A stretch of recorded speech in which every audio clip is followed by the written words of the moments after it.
اور اس سے اس کا بلڈ پریشر کم ہوتا رہتا تھا. ایک کوئی انگریز آیا تھا لاہور کی نہر میں, وہ نہا رہا تھا اور سڈنلی اس نے دیکھا کہ اس کو کوئی چیز چبھ رہی ہے, تو اس نے پکڑ کے تو ایسے لمبا کر کے دیکھا تو وہ ایک جونک تھی. تو کسی نے جب اس کی مصیبت کو دیکھا تو اس کو آگے ہو کے دیکھا, کہتے ہیں جوک جوک جوک, کہتے ہیں it is 9.5 inches long and you سے اٹ از اے جوک. وہ جوکیں جو تھیں وہ لگاتے تھے جس سے کہ وقتی طور پر بلڈ پریشر ڈاؤن ہو جاتا تھا کیونکہ خون نکل جاتا تھا. پھر اخیر میں وہ بلڈ پریشر سے نہیں مرتے تھے لوگ, وہ خون کی کمی سے مر جاتے تھے. ایسے اور بہت سارے علاج. بے ہوش کرنے کے لیے بڑا شاندار طریقہ تھا 200 سال پہلے کہ سر کے پیچھے ڈنڈا مارے مریض ہوش ہو جائے, اگر وہ زندہ بچے تو اس کو آپریشن کر لے.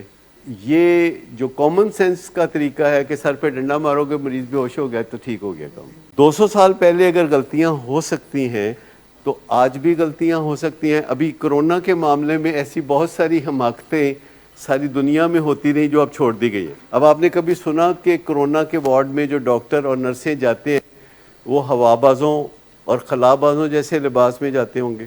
نہیں, وہ انڈرسٹینڈ کرتے تھے کہ ابھی پری میچور ہے, کرونا کے معاملات میں کوئی بھی قدم پری میچور ہے. لیکن جنرلی ویکسینیشن گورنمنٹ نے کہا کرا لو تو ہم نے کرا لی, لیکن اب آ کے پتہ چلتا ہے کہ اس کا بھی کوئی نفع نقصان ہے یا نہیں ہے. کیونکہ کامن سینس کے تحت ہاتھ دھونا, کامن سینس کے تحت ماسک پہننا اور کامن سینس کے تحت سارے کام کرنا, اس سے مسئلہ حل نہیں ہوا. کوئی سائنس میں نکلے گی ڈسکوری, کوئی سٹرکچر آئے گا, کوئی ایویڈنس ہوگی تو کرونا کے بارے میں زیادہ پتہ چلے گا. فی الحال بیٹر چیز یہ ہوئی ہے کہ کرونا کو فلو سمجھ لیا گیا ہے اور لوگوں نے ڈرنا چھوڑ دیا ہے, اور اس سے ڈرنا چھوڑنے کی وجہ سے جو ڈیتھ ریٹ ہے وہ بہت نیچے آ گیا. پہلے تو کرونا کا جو لفظ ہے لوگوں کو مار دیتا تھا, اس میں اپنے ساتھ چھوڑ جاتے تھے, بڑے بڑے تماشے ہوئے, لوگوں کی تدفین نہ ہو سکی, لوگوں نے اپنے پیاروں کو مرتے ہوئے دور سے دیکھا. تو کامن سینس سے تو انرجی ویسٹ ہوتی ہے, پر مجبوری ہے, جب تک حقیقت سامنے نہیں آتی تو آپ کامن سینس سے گزارا کرتے ہیں. لیکن اگر ملیریا ہو تو آج آپ کانپتے ہوئے بخار والے مریض کو, جس کو ملیریا ہے, تو اس پہ آپ کمبل ڈالیں گے یا اس کو کلوروکوین دیں گے, اس کو اینٹی ملیریل دیں گے. جب پتہ چل جائے تو پھر آپ وہ چیز اپنا لیتے ہیں جس کا فور شور پتہ چل گیا. جب تک پتہ نہیں چلتا تو جو کامن سینس آپ کی ہے اس کے مطابق کوئی چارہ کرنا ہوتا ہے. انیبلنگ اور پرووکنگ کامن سینس ہے کہ اچھا میں اس کی خدمت کر کے دیکھتا ہوں, میں اس کو پیار کر کے دیکھتا ہوں. یہ کہتا ہے مجھے کسی نے پیار نہیں کیا. ہمارے مریضوں کا قومی ترانہ ہے, مینوں کسی نے پیار ہی نہیں کیتا آج تک. تو وہ جو پیار ہی نہیں کیا تو گھر والے سوچتے ہیں کہ میرا خیال ہے اس کو پیار کریں, مل جل کے پیار کریں. بندہ کہتا ہے چلو پیار سے کام بنتا ہے تو پیار کر لیتے ہیں. پھر کہتا ہے نہیں میرا خیال ہے دی بےزتی کریے. بےزتی شروع ہو گئی. پھر بےزتی اتنی ہوتی ہے کہ اس کی بھی کوئی حد نہیں ہوتی. پھر گلٹ ہوتا ہے اس کا. پھر بندہ کہتا ہے کہ اچھا پیار کر لیتے ہیں, پیار چھوڑ کے پھر بےزتی کر لیتے ہیں. لیکن اب سائنس کہتی ہے کہ نہیں, یہ دونوں کام نہیں کرنے, انیبلنگ اور پرووکنگ نہیں کرنی, انٹرونشن کرنی ہے. اور انٹرونشن کرنے کے لیے آپ کو بات چیت سیکھنی ہے, آپ کو تبادلہ خیالات سیکھنا ہے کہ جس میں آپ حد کو تجاوز نہ کریں, حد کو کراس نہ کریں, حد میں رہ کے بات کریں. اور جب آپ حد میں رہ کے بات کرتے ہیں تو آپ کے منہ سے لوز ٹاک نہیں ہوتی, آپ کو گلٹ نہیں ہوتا, اور آپ اپنے گلٹ کو مٹانے کے لیے رشوت نہیں دیتے, آپ اپنے گلٹ کو مٹانے کے لیے اجازت نہیں دیتے. آپ سمپلی سادہ طریقے سے ہاں یا نہ کہتے ہیں. بعض اوقات یہ بڑا پینفل ہو جاتا ہے جب کوئی ہمارے سامنے اپنے ماں باپ کو تگنی کا ناچ نچا رہا ہو, ہمارے لیے بہت پینفل ہو جاتا ہے. اس طرح کا پہلو جو ہے بہت تکلیف دہ ہوتا ہے جب بوڑھے ماں باپ ہو, 70 سال کی عمر, 75 سال کی عمر, اور ایک ہی نقطے پہ کہتے ہیں ڈاکٹر صاحب 4 ਘੰਟੇ 'ਚ ਅਸੀਂ ਇੱਕ ਦਫਾ ਵੀ ਸਾਨੂੰ ਯਾਦ ਨਹੀਂ ਆਇਆ ਕਿ ਇਹਨੂੰ ਕਹੀਏ ਕਿ ਤੂੰ ਤੇ ਆਪ ਆਪਣੀ ਬੀਵੀ ਨਾਲ ਬੜਾ ਜ਼ੁਲਮ ਕਰਦਾ ਰਿਹਾ 10-12 ਸਾਲ, ਸਾਨੂੰ ਕੀ ਕਹਿ ਰਹੇ ਹੈ ਕਿ ਅਸੀਂ ਜ਼ੁਲਮ ਕੀਤੇ ਉਹਦੇ ਨਾਲ।